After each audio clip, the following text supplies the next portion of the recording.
Hello, dito tayo ngayon sa Tahian and meron tayong delivery sa Rizal, Antipolo. Nakagana natin.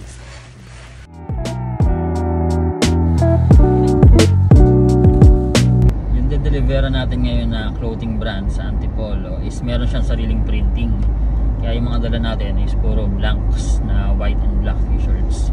Sila na bahala mag-print doon. So kung meron kang printing, okay din yon na mag-order ka ng blanks tapos ikaw na bahala mag-print para makatipid ka rin. And si client kasi ang main business niya is mga sapatos.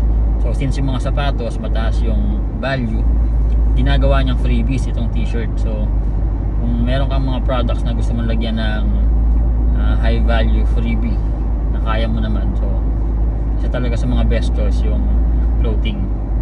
Saka pampataas siya ng ng hatak ng sales and pampataas ng order value. Like instead na isa lang ang bibili ni customer, pwede na pag bumili si customer ng dalawa, meron siyang libreng clothing, gano'n.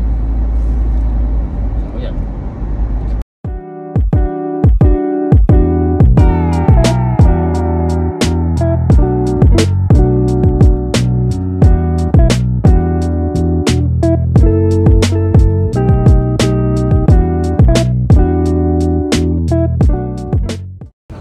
Ito yung mga piniprint ni client sa mga blanks, mga basketball legends.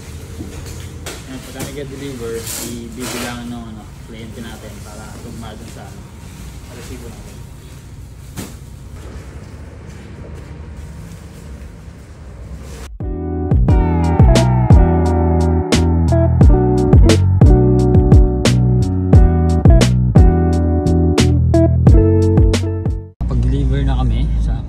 Client natin and wala siya doon. Sayang, tatanungin ko pa naman siya ng mga tips niya kung paano niya minamarket yung brand niya kasi ang lakas talaga ng kliyente na yun.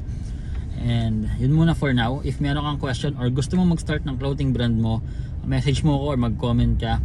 Tatry natin sagutin yan. Peace.